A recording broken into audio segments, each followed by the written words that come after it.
안교 교과해설 방송을 시작하겠습니다. 이번 주 우리는 고난의 시기를 살아갈 때 어떻게 우리의 삶을 관리해야 하는지에 대해서 공부하게 됩니다.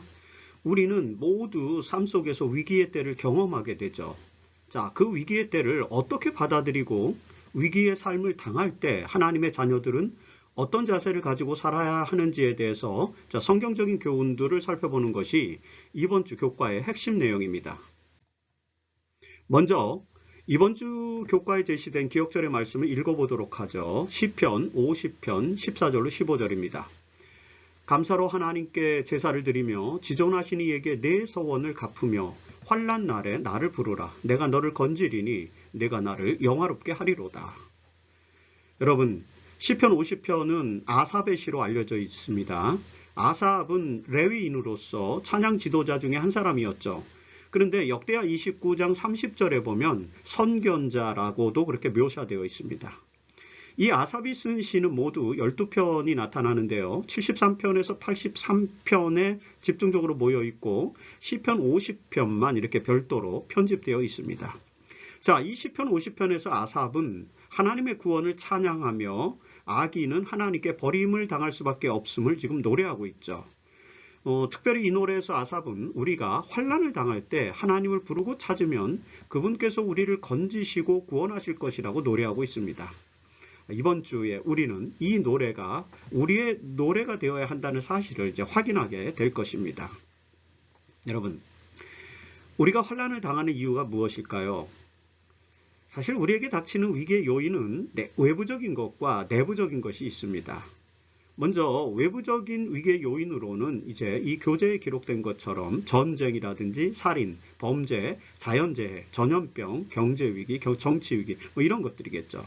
자, 이런 위기의 요인들은 실제로 우리의 삶에 큰 영향을 끼치게 되지만 우리가 통제하거나 관리하기는 사실 어려운 것들입니다. 사실 많은 사람들이 겪게 되는 위기는 이런 외부적인 요인들과 관련되어 있죠. 이런 위기가 발생할 때 우리는 하나님의 돌보심에 대해서 의문을 갖곤 합니다. 그러나 그런 의문을 극복할 수 있는 믿음이 바로 그리스도인들에게 필요한 것이죠. 자, 이 문제들은 고통의 문제와 관련된 교과에서 이미 우리가 다룬 적이 있습니다.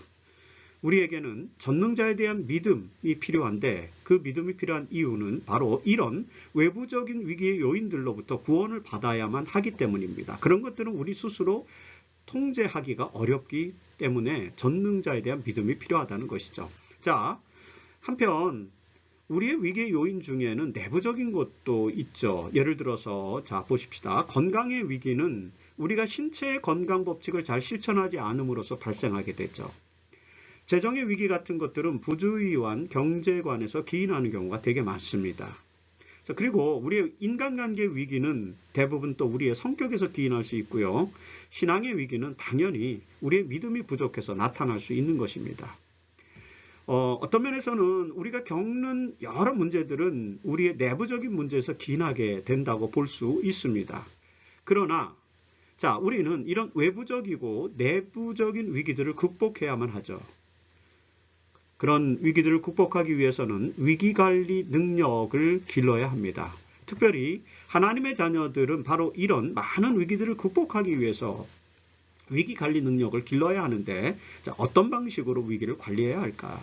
이런 것이죠. 이번 주의 교과가 바로 이런 문제들을 성경적 가르침에 기초해서 살펴보는 것입니다. 자, 어려운 시기에 직면했을 때 그 위기를 극복하고 승리할 수 있는 첫 번째 방법으로 우리가 살펴볼 성경절은 역대하 20장 1절로 22절에 있는 말씀입니다. 이 말씀은 남방유다의 왕 여호사밧의 통치 말년에 모압과 암몬 자손이 유다를 침공한 사건과 관련된 내용을 기록한 것이죠. 자, 여호사밧은 사실 아람의 세력을 견제하기 위해서 북왕국의 아합 왕과 사돈 관계를 맺습니다. 그로 인해서 이제 이 북왕국의 아합이 아람과 전쟁을 할 때 여호사밧도 남방유다도 그 아람의 전쟁에 연루되게 되어서 이제 어려움을 겪게 되죠. 여러분, 이 전쟁으로 아람과의 전쟁으로 이제 북왕국의 왕이었던 아합은 죽었고요. 여호사밧은 남유다의 여호사밧은 당연히 하나님의 도움으로 위기에서 벗어납니다. 그러나 이 전쟁에 가담하였던 그 실수로 인해서 이제 아람 족속들이 모압 족속과 암몬 족속들을 부추기죠. 그래서 그들이 모압과 암몬이 연합해서 남방 유다를 침공하게 되는 것입니다. 바로 이런 사건이 여기 역대하에 있는 기록이고 역대하 20장의 기록이고, 여기서 모압과 암몬이 남방 유다를 침공하게 됨으로써 이제 위기가 작초된 것이다, 이렇게 볼 수 있죠. 자, 이렇게 볼 때 이 전쟁의 위기는요, 외부적이면서 내부적인 요인에서 기인한 것을 우리는 알 수 있습니다. 아무튼 자, 이런 여호사밧과 유다 백성들은 이제 이 기록에 보면은 이 위기를 극복하게 되는데요. 자, 이 기록에서 우리는 이들이 특별히 위기를 관리하는 그런 방법들, 그리고 거기서 우리가 위기를 관리하기 위한 몇 가지 성경적 교훈들을 찾아볼 수 있는 것입니다. 자, 첫째, 전쟁의 위기 앞에서 온 유다 백성들은 두려움을 갖게 되었다는 것입니다. 역대하 20장 3절로 4절에 보면 여호사밧이 두려워하여 여호와께로 낯을 향하여 간구하고 유다 사람이 여호와께 간구하더라는 기록이 있죠. 자, 유다의 왕 여호사밧은 온 유다 백성들의 상태는 전쟁의 위기 앞에서 두려워하는 모습이 역력하게 나타난다는 것을 우리는 보게 됩니다. 여러분, 이 가나안 땅에 정착해서 나라를 세운 이스라엘은 사실 끊임없이 주변 민족들로부터 침략의 위험에 노출되어 있었습니다.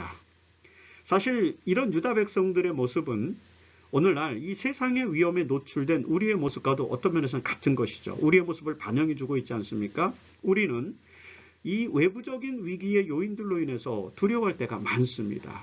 그렇죠? 이 남방 유다의 백성들처럼. 자, 이런 상황이 닥쳤을 때 우리는 어떤 태도를 취해야 하는지, 그것이 두 번째 교훈에 나타납니다. 자, 둘째 교훈은 바로 이런 것이죠. 위기에 직면한 여호사밧과 유다 백성들의 태도에서 이제 그 둘째 교훈이 나타나게 되는데, 우리가 말씀을 한번 보죠. 역대하 20장 3절인데 여기에 보면은 여호사밧이 여호와께로 낯을 향하여 간구하고 온 유다 백성에게 금식하라 공포하는 그런 것입니다. 그리고 그러면 4절에 보면은 유다 사람이 여호와께 도우심을 구하는 그런 장면을 우리는 또 읽게 돼요. 그리고 5절에 보면은 이제 여호사밧이 여호와의 성전 새 뜰 앞에 서서 여호와의 구원을 고백하고 그 구원을 간구하는 그런 내용들을 보게 됩니다. 자, 이런 일련의 기록에서 우리는 위기에 직면한 하나님의 자녀가 취해야 할 태도를 보게 되죠. 그것은요, 바로 우리의 시선을 하나님께 돌리고 그 다음에 금식을 통해 마음을 종교적 심성으로 모으는 것이고요. 그리고 여호와의 성전 셋들 앞에 서서 하나님께 기도하는 그런 모습입니다. 자, 여기서 여호와의 전에 있는 셋들이라는 그런 표현이 있는데 여기는 이제 제사장의 뜰을 말하는 것인데요. 사실 역대하 15장 8절에 보면 이제 아사 왕 때, 여호사밧 전 왕이죠. 아사 왕 때 그곳 이 제사장의 뜰에 있는 단을 중수하고 리모델링을 했어요. 그렇기 때문에 이제 여호사밧은 여호사밧 시대의 그곳은 새로운 뜰, 중수된 리모델링된 뜰이다, 이렇게 표현된 것 같습니다. 자, 왕은 이곳에서 하나님께 간절한 도움의 기도를 드리는 것입니다. 바로 제사장의 뜰에서 하나님께 기도하는 것, 종교적인 충심, 신실함을 이제 보이는 것, 그것이 위기를 극복하는 그런 방법 중에 하나다라는 사실을 우리에게 보여주는 것이 둘째 교훈입니다. 자, 그리고 셋째 교훈은 성령의 사람이 이제 등장하여 위기를 벗어날 기별을 전하게 된다는 것이죠. 자, 역대하 20장 14절에 보면요, 여호와의 영이 성령이 회중 가운데에서 레위 사람 야하시엘에게 임하였다라는 그런 기록이 나오죠. 이 야하시엘이라는 인물은 레위 족속이면서 또 아삽의 후손이었습니다. 그 기록에 그렇게 나오죠. 역대하 20장에 보면. 특별히 야하시엘은 그저 여호와의 궤 앞에서, 법궤 앞에서 봉사하던 평범한 레위인 중에 하나였습니다. 여러분, 그런데 바로 이 위기의 순간에 하나님은 그 평범한 인물에게 성령을 보내셔서 민족의 위기를 구하는 인물로 세우시는 것입니다. 하나님은 위기의 때마다 인물을 세우십니다. 그 인물은 당연히 성령의 능력으로 충만한 사람이죠. 이 야하시엘이라고 하는 평범한 사람이 성령을 받은 것은요, 그가 평범한 인물이었지만 평소에 충실하게 성전 사역을 수행하였기 때문에 나타난 현상이었습니다. 이 야하시엘은 이제 민족을 살릴 기별을 받게 된 것입니다. 이런 놀라운 성령의 사역은 사실 오늘 우리 시대에도 매우 필요한 그런 사역이라고 우리는 생각할 수 있는 것입니다. 자, 그리고 넷째, 유다민족의 구원은 결과적으로 여호와를 신뢰하고 선지자를 신뢰하는 것이다 라는 기별에서 우리는 찾을 수 있죠. 자, 우리는 역대하 20장 15절과 그리고 20절의 내용을 아주 잘 알고 있습니다. 자, 우선 역대하 20장 15절에서 야하시엘은 너희는 이 큰 무리로 말미암아 두려워하거나 놀라지 말라. 이 전쟁은 너희에게 속한 것이 아니요 하나님께 속한 것이니라. 그렇게 선언합니다. 자, 그리고 20절에서 너희는 너희 하나님 여호와를 신뢰하라. 그의 선지자를 신뢰하라. 그리하면 형통하리라. 라는 그런 권면을 우리가 읽을 수 있죠. 자, 이것이 위기를 벗어나는 방법이었습니다. 하나님을 신뢰하는 마음을 회복한 후에 노래하는 자를 앞세워서 찬송을 하기 시작하자 여호와의 복병들이 이제 암몬과 모압 자손들을 쳐서 멸하게 된다는 내용이 역대하 20장에 나옵니다.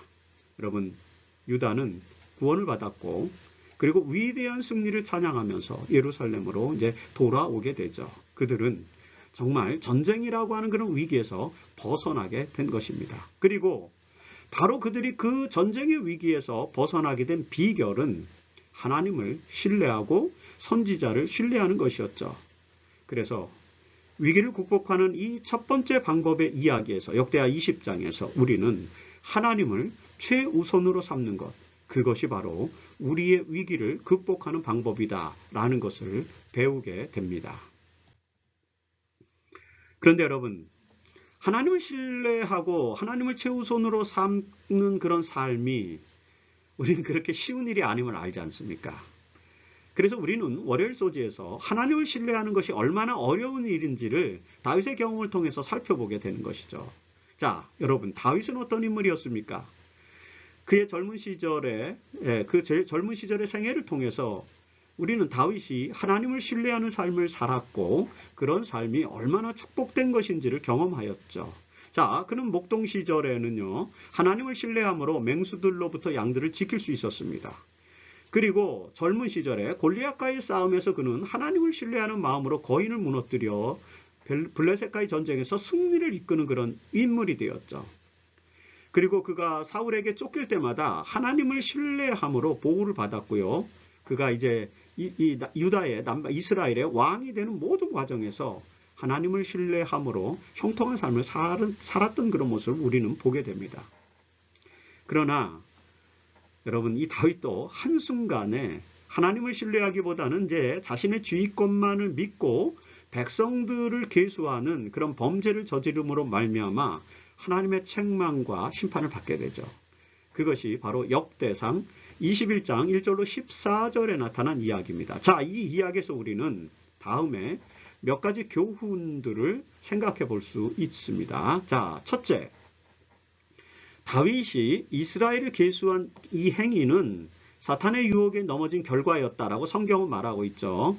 자, 역대상 21장 1절에서 사탄이 일어나 이스라엘을 대적하고 다윗을 충동하여 이스라엘을 계수하게 하니라는 그런 기록을 우리는 읽게 됩니다. 이스라엘의 왕이 된 다윗은 하나님을 신뢰함으로 모든 전투에서 승리하고 강력한 하나님의 왕국을 세웠습니다. 그러나 왕이 된 이상 이제 이후에 다윗은 자기의 지휘권을 앞세워서 강력한 나라를 만들기를 이제 원하는 것이죠. 모든 전쟁에서 승승장구하게 된 다윗의 마음은 교만해졌고요. 그런 다윗의 교만한 마음을 사탄이 충동질했다라고 이렇게 역대상의 저자는 기록하고 있는 것입니다. 사탄은요, 교만한 다윗을 부추겨서 하나님을 의지하는 대신에 자신의 전략을 의지하도록 이제 유혹하는 것입니다. 사실 이 다윗과 마찬가지로 그리스도인들은 우리는 종종 그런 사탄의 유혹에 쉽게 넘어가는 경향이 있죠. 그래서 위기를 잘 관리하기 위해서는 교만한 마음을 버려야 하는 것입니다. 이것이 다윗의 경험에서 배울 수 있는 첫 번째 교훈이다라는 것을 우리는 살펴보죠. 자, 그리고 둘째, 다윗은 이제 그의 충실한 신하인 요압의 조언마저 무시함으로써 크나큰 위기를 겪게 된다는 것입니다. 자, 역대상 21장 3절에서 요압은 다윗에게 이렇게 말하죠. 내 주 왕이여, 이 백성이 다 내 주의 종 아니니까 어찌하여 이스라엘이 범죄하게 하시니까 라고 이렇게 충원하는데, 여러분 진정한 마음으로 충원하는 것이죠. 그러나 다윗은 그 조언에 귀를 기울이지 않습니다. 여러분, 우리가 어떤 잘못된 결정을 내릴 때 우리에게 좋은 조언을, 참된 조언을 하는 사람들이 있을 것입니다. 그러나 대부분의 경우 그 조언들이 잘 받아들여지지 않아서 우리가 실수를 하게 되죠. 그리고 그 잘못된 선택으로 말미암아서 공동체는 또 위기를 맞이하게 되는 것입니다. 이 요압과 다윗의 대화는 21세기를 사는 우리에게도 시사해 주는 바가 사실 많습니다. 우리는 참된 충고에 귀를 기울일 수 있는 소통 능력을 함양할 필요가 있습니다. 그렇지 않으면요, 우리는 위기의 때에 그 위기를 벗어나지 못하고 어려움을 겪게 될 것이라는 것이 이 말씀에서 우리가 받을 수 있는 교훈인 것입니다. 자, 그리고 셋째로 이 신뢰심을, 하나님을 신뢰하는 마음을 잊은 결과는 비참했다는 것이죠. 역대상 21장 14절에 보면은 이렇게 기록됩니다. 이에 여호와께서 이스라엘 백성에게 전염병을 내리심에 이스라엘 백성 중에서 죽은 자가 7만 명이었더라. 이렇게 이제 비참한 결과를 기록합니다. 여러분, 하나님은 다윗의 잘못을 보시고 이스라엘을 치셨죠. 그 이스라엘을 심판하는 방법이 3년 기근이냐, 아니면 3개월 동안 적들에게 핍박을 받는 것이냐, 아니면 3일 동안 이렇게 전염병이 온 이스라엘에게 번지는 것이냐, 이 세 가지 옵션을 놓고 다윗은 선택을 해야만 했는데, 다윗은 가장 짧은 기간 동안에 끝나게 될 그런 심판을 선택한 것입니다. 하지만 그 심판의 결과는 정말 엄청난 것이었죠. 3년 기근이나 3개월 포로보다도 훨씬 더 잔인할 수 있었던 7만 명이 죽게 된 것을 우리는 성경을 통해서 읽게 되는 것입니다. 자, 이런 다윗의 잘못과 하나님의 심판, 이 경험을 경험한 다윗은 곧바로 회개하고 하나님께 용서를 구했습니다. 그러나 여러분, 다윗이 회개한 것은 그 비참한 결과를 목도하였기 때문이었죠. 하나님의 심판으로 하나님은 전염병으로 3일 동안에 7만 명의 백성을 죽게 하였습니다.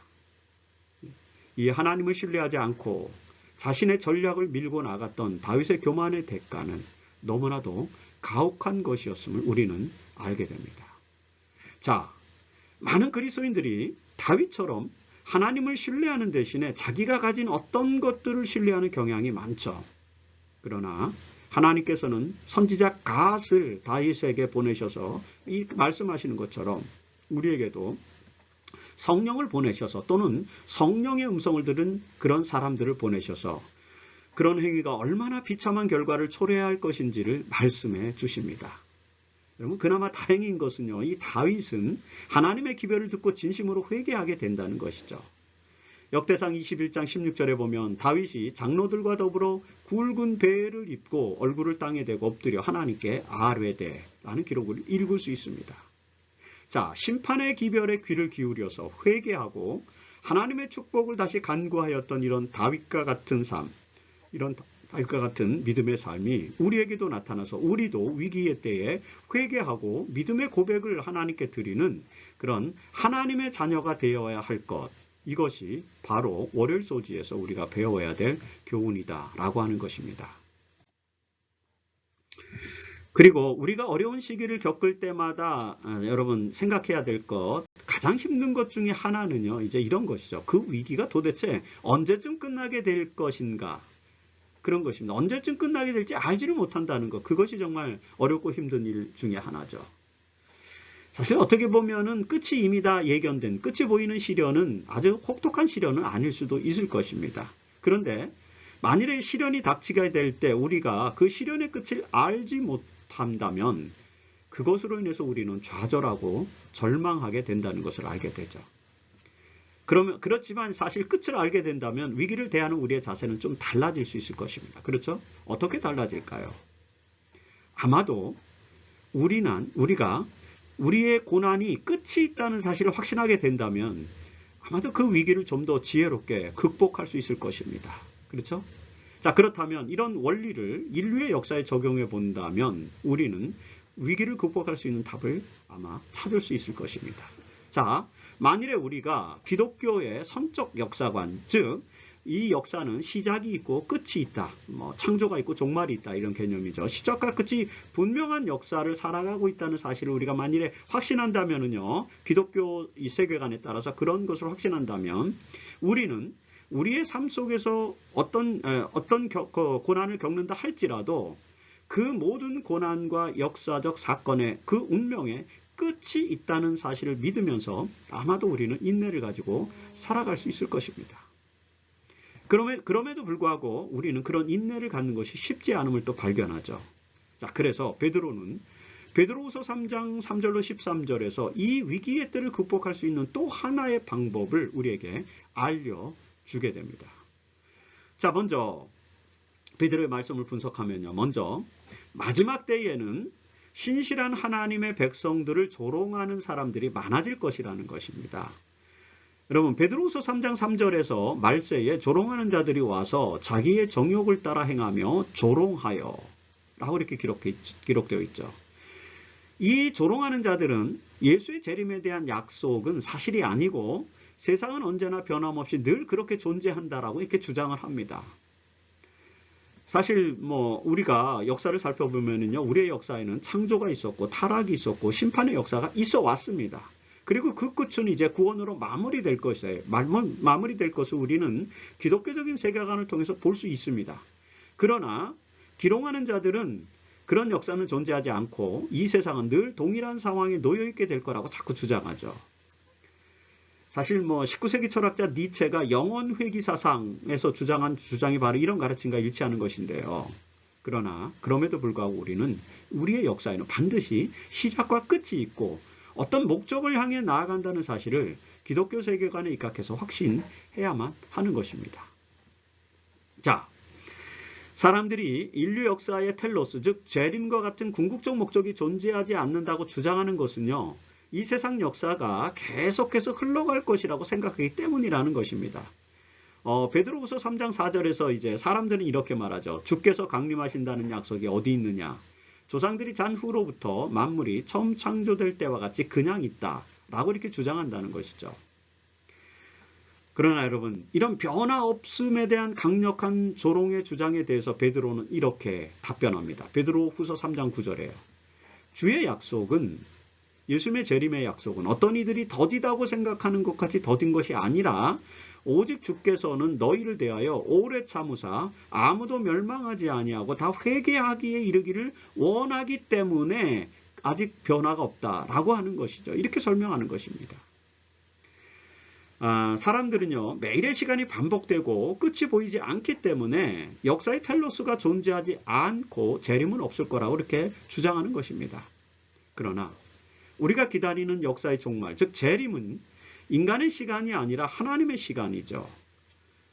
베드로후서 3장 8절에 보면 베드로는 주께서는 하루가 1000년 같고 1000년이 하루 같다는 이 한 가지를 잊지 말라라고 하는 그런 말씀을 하는데 이 말씀을 우리는 기억해야만 합니다. 자, 하나님의 시간은 우리의 시간과 다릅니다.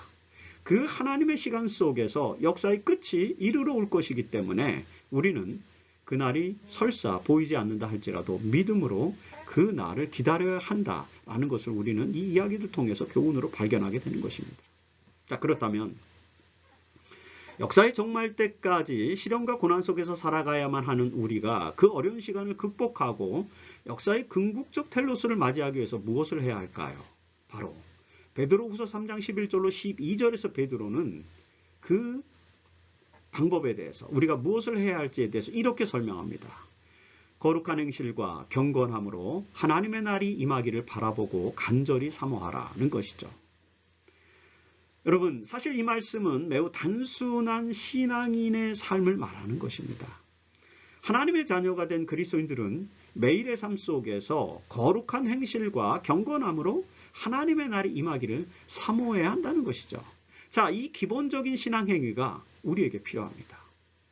우리의 위기와 시련은 하나님의 시간의 궁극적 텔로스와 더불어서 완전히 해소될 것입니다. 사람들은 그것이 도래하지 않을 거라고 조롱하고 비난하지만 하나님의 자녀들은 그 역사의 끝을 확신하면서 살아갑니다. 자, 그런 사람들의 삶은 단순한 신앙, 경건한 신앙으로 꼴지어져야 한다는 것이 베드로의 강조점이죠. 그래서 우리는 하나님의 날이 임하기를 사모하면서 역사의 종말, 역사의 텔로스를 기다리면서 거룩한 행실과 경건한 삶을 추구해야 한다라는 그런 가르침을 우리가 읽게 되는 것입니다. 이렇게 사는 사람들이 이제 욕심을 부리지 않고 도움이 필요한 자들에게 나누어주고 사랑과 자비를 실천하면서 살아가게 된다는 것이 교제에서 강조하려고 하는 내용입니다. 자, 그리스도인들은 단순하게 그리스도의 가르침을 따라 살아가게 될 것이라는 거죠. 사실 21세기 기독교인들 중에서도 이제 심플웨이 운동을 추구하는 사람들이 있습니다. 이들은 단순하게 예수님처럼 살아가고자 애쓰는 사람들이죠. 그런 사람들은 하나님의 시간이 도래하면 그 시간 속에서 큰 축복을 받게 될 것입니다. 그리고 우리 재림교인들은 재림교인이지 않습니까? 바로 이런 삶을 살아가야 하는 것이죠. 우리는 안식일을 통해서 단순한 삶을 경험하고 재림을 간절히 사모하는 마음으로 우리의 욕망을 버리고 순수한 마음으로 이웃을 사랑하면서 살아가야 한다는 것입니다. 그렇게 사는 사람들은 위기의 때에 두려워하거나 낙담하지 않게 될 것이라고 하는 것이 화일소지의 교훈이다라고 정리할 수 있습니다. 이 땅에서 사는 동안에 모든 사람들은 이제 많은 어려움과 위기 속에서 살아가고 있죠. 특별히 무엇보다도 인생 그 자체가 고난과 위기의 연속일 수 있습니다. 그래서 여러분, 불교는 이 땅의 삶을 고난의 바다라고 이렇게 표현하지 않습니까? 자, 이런 위기의 삶 속에서 그리스도인들이 가져야 할 신앙적 자세는 무엇일까요? 수일소지에서는 어려운 시기를 충실하게 살아가는 그리스도인들의 삶의 자세에 대해서 매우 분명한 지침, 우선순위에 대한 지침을 우리에게 주고 있죠. 자, 안교교주의 저자는 수요일교과의 내용에서 그 내용을 다음에 4가지로 제시를 합니다. 자, 첫째, 어려운 시기에 충실하게 살아가기 위해서 그리스도인들은 하나님을 사랑하고 그분께 집중해야 한다는 것입니다. 하루는 한 서기관이 예수님께 와서 가장 큰 계명이 무엇인지를 물었습니다. 그렇죠? 그때 예수님께서는 뭐라고 답변하셨습니까? 마가복음 12장 30절에 그 말씀이 있죠. 이렇게 말씀하십니다. 내 마음을 다하고 목숨을 다하고 뜻을 다하고 힘을 다하여 주 너의 하나님을 사랑하라. 이것이 크고 첫째 되는 계명이다. 이렇게 말씀하시죠. 자, 하나님을 사랑하는 것, 그리고 그 다음에 이제 이웃을 사랑하는 것을 또 설명하죠. 하나님을 사랑하는 것과 이웃을 사랑하는 것이야말로 충실하게 사는 하나님의 자녀들의 삶에 있어서 가장 중요한 권면이 된다는 것입니다. 자, 우리는 하나님을 사랑하고 이웃을 사랑하는 일에 충실해야 한다. 이것이 우리의 삶의 우선순위가 되어야 된다는 것을 첫 번째로 가르칩니다. 자, 그리고 둘째로는 하나님을 사랑하는 사람들은요, 절대로 두 주인을 섬기지 못한다는 것이죠. 자, 마태복음 6장 24절에서 우리가 여러 번 읽었는데 예수께서는 한 사람이 두 주인을 섬기지 못할 것이니 혹 이를 미워하고 저를 사랑하거나 혹 이를 중히 여기고 저를 경히 여김이라는 그렇게 말씀하시죠. 여러분, 여기서 두 주인이란 무엇이죠? 하나님과 재물을 말하는 것이라고 그 다음 25절에 설명하지 않습니까? 자, 우리는 하나님과 재물을 동시에 섬길 수 없다고 예수님께서는 지금 단호하게 우리에게 말씀하시는 거죠. 여러분, 이 말씀에 순종하는 것이 바로 하나님의 자녀들의 삶의 자세다라는 것을 우리는 배워야 합니다. 바울은 빌립보 2장 12절에서 항상 복종하고 두렵고 떨림으로 너희 구원을 이루라라고 이렇게 강력하게 권면하죠. 이미 우리가 지난번에 말씀드렸듯이 C.S. 루이스가 이제 강조하는 것처럼 우리는 하나님을 충실하게 섬기기 위해서는 재물을 사랑해서는 안 됩니다. 하나님과 재물을 동시에 섬길 수 없기 때문에요. 그래서 우리의 우선순위는 항상 하나님 나라와 그의 의에 있어야 한다고 예수님께서는 마태복음 6장에서 이제 말씀하시는 거죠. 이 말씀이 우리의 삶의 우선순위를 확실하게 알려준다라는 것을 우리는 배우게 됩니다. 자, 그리고 셋째, 하나님을 사랑한다는 것은 이 세상이나 세상에 있는 것들을 사랑하지 않는 것을 또 말하는 거죠. 요한일서 2장 15절에서 사도 요한은요, 이 세상이나 세상에 있는 것들을 사랑하지 말라. 누구든지 세상을 사랑하면 아버지의 사랑이 그 안에 있지 아니하니라고 이렇게 권면하죠. 여러분, 이 세상의 것이 무엇입니까? 그 16절에 보면은 이 세상에 속한 것은 육신의 정욕과 안목의 정욕과 이생의 자랑이다 라고 이렇게 말합니다. 그리고 이런 것들은 다 하나님께로부터 온 것이 아니라 세상으로부터 온 것이고 그런 것들은 영원한 것이 아니다 라는 것이 사도 요한의 말씀의 요지죠. 바울은요 골로새서 3장 2절에서 그래서 위의 것을 생각하고 땅의 것을 생각하지 말라라고 이렇게 권면합니다. 우리의 삶에 있어서 우선순위는 이 땅에 있는 세상의 가치가 아니라 위에 있는 하늘의 가치를 추구하는 삶이어야 한다라고 말씀하는 것임을 우리는 알게 됩니다. 자, 그리고 넷째, 이제 위에 있는 하늘의 것을 생각하는 삶이란요, 거룩한 행실과 경건한 삶을 말하는 것이라는 것을 우리가 또 기억해야 됐어요. 베드로후서 3장 11절로 12절에서 우리가 읽었던 직전에 읽었지 않습니까? 베드로는 너희가 어떤 사람이 되어야 마땅하냐? 거룩한 행실과 경건함으로 하나님의 날 임하기를 바라보고 간절히 사모하라 라고 이렇게 권면합니다. 여러분, 우리는 마지막 때를 살아가고 있습니다. 여호와의 날이 임박해 있는 것이죠. 그래서 이 세상적 가치를 가지고 살아가는 많은 사람들은 종말에 대한 인식이 없이 살아가고 있는 것이다 라고 말할 수 있습니다. 그들은 여호와의 날이 결코 임하지 않을 것이라고 그렇게 생각하죠. 그러나 그런 사람들의 인식과 상관없이 여호와의 날은 하나님의 시간 속에서 임할 것이라는 것입니다. 우리는 그날이 임하기를 바라보고 간절히 사모해야 한다는 것이 바울의 메시지죠. 그렇게 하나님의 파루시아를 기다리는 사람들은 거룩한 행실과 경건한 자세로 살아갈 것이다 라고 베드로는 이제 말합니다. 자, 거룩한 행실과 경건한 자세는 바로 바울이 말한 위의 것, 즉 하늘의 가치를 소중히 여기며 사는 삶이다 라고 이렇게 연결할 수 있습니다. 이것이 하나님을 사랑하는 것입니다. 거룩한 행실과 경건함으로 하나님의 날이 임하기를 간절히 사모하는 마음으로 충실하게 살아가는 것이 바로 하나님의 자녀들이 추구해야 할 가장 우선적인 믿음의 모습이다라는 것을 우리는 기억해야 합니다. 이런 경건한 삶이 우리의 삶 속에서 실현되기를 간절히 바랍니다. 자, 여러분, 이번 주에 우리는 위기의 때에 충실하게 살아가기 위한 교훈들을 지금 살펴보고 있죠. 우리는 여러 위기의 상황들 속에 놓여 있고 그런 상황에서도 신앙인으로서 우리의 우선순위를 어디에 두어야 할지에 대해서 이제 공부하고 있습니다. 그런데 여러분, 지금 우리가 겪고 있는 이러저러한 위기는 사실 앞으로 도래해야 할 환난의 때와는 비교가 되지 않을 것임을 우리는 잘 알고 있습니다. 자, 우리는 마지막 때에 우리가 감당하기 어려운 엄청난 위기가 닥칠 것이라는 사실을 예언을 통해서 알고 있죠. 자, 그런 이 엄청난 위기의 때에 우리가 그 위기를 감당할 수 있는 충실한 믿음이 필요할 것인데 목요일 소지는 바로 그런 내용들에 대해서 우리가 살펴보게 되죠. 자, 먼저 우리에게 임할 최후의 위기는 우리가 상상할 수 없는 두려운 것이라는 사실입니다. 여러분, 다니엘서 12장 1절에서 예언자는 그때에 환란이 있으리니 개국 이래로 그때까지 없던 환란일 것이며 라는 기록이 나옵니다.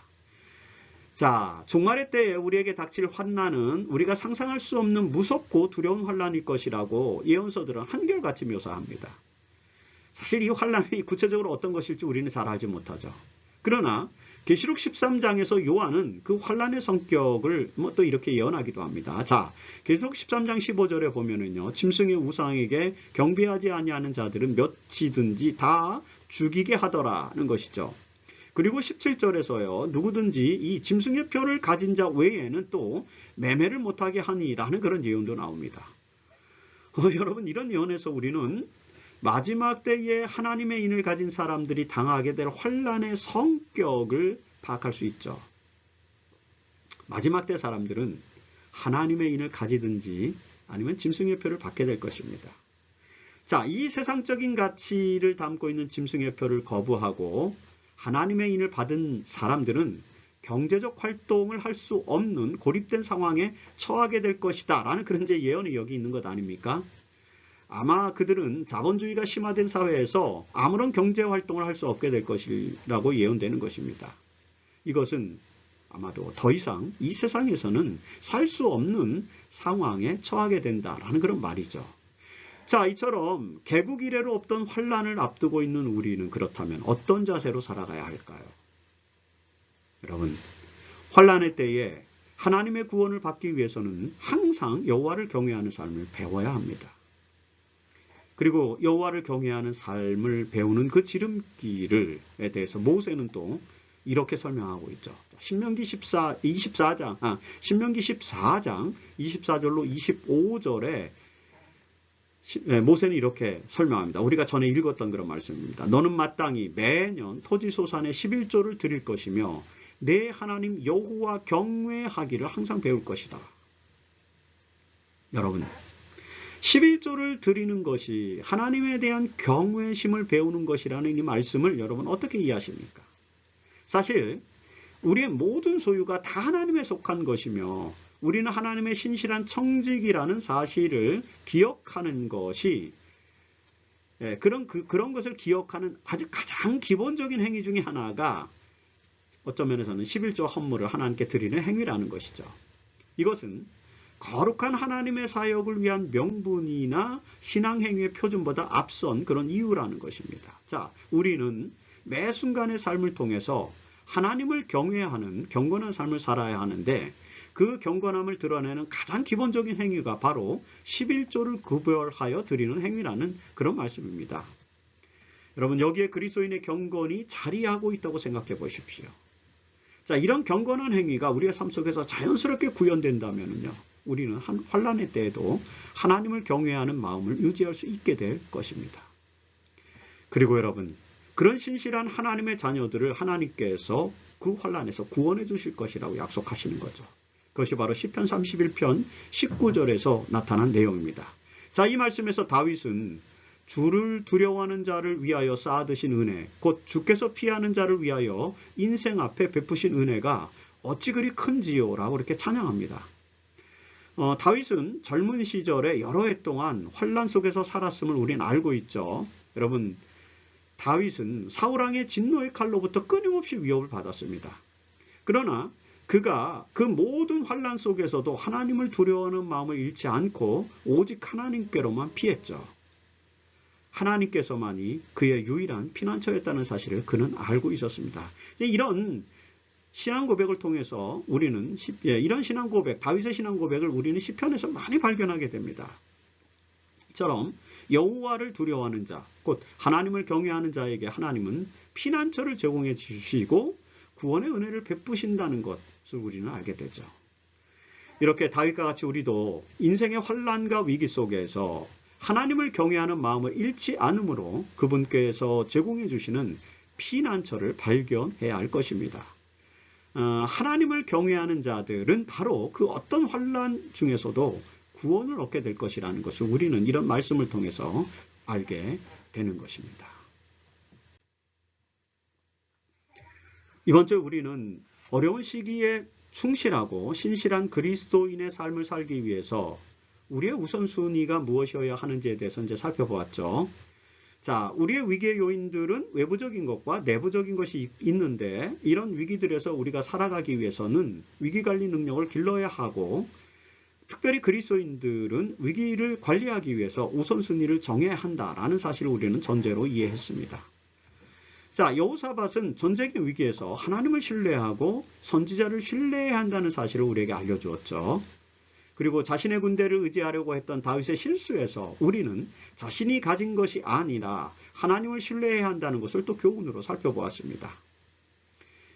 아울러 위기가 닥칠 때 우리는 그 끝이 어딘지를 알 수 없어서 두려워하게 되는데 반드시 그 끝은 이르러 올 것이라는 믿음을 가지고 단순하게 그 위기를 극복하는 능력을 키워야 한다는 사실도 재림신도로서 그런 믿음을 가져야 한다는 것도 우리는 알게 되었죠. 그리고 우리의 삶의 우선순위는 위에 있는 하늘의 것이어야 하고 하나님을 사랑하는 것이어야 한다. 그리고 이런 것들을 첫째로 삼아야 한다는 점을 우리는 살펴보았습니다. 특별히 여러분, 마지막 환란의 때를 대비하기 위해서 우리는 여호와를 경외하는 삶을 훈련해야 한다는 사실도 확인했죠. 자, 이런 교훈들을 기억하면서 우리는 다시 한번 우리의 신앙에서 우선순위가 무엇이어야 하는지에 대한 권면을 하나 읽어보겠습니다. 시대소망 330페이지입니다. 예수께서는 저들에게 먼저 하나님의 나라와 그의 의를 구하라고 명령하신다. 그리하면 이 세상에서 그들에게 필요한 모든 것을 더하시겠다고 허락하셨다. 근심은 눈멀게 하여 장래를 식별할 수 없게 만든다. 그러나 예수께서는 처음부터 마지막까지 보신다. 예수께서는 모든 곤란마다 위안을 주시는 당신의 길을 예비하셨다. 우리 하늘 아버지께서는 우리를 위하여 우리가 알지 못하는 허다한 길들을 준비하셨다. 여러분, 화이트부인도 우리의 우선순위가 하나님 나라와 그의 의가 되어야 한다고 말씀하십니다.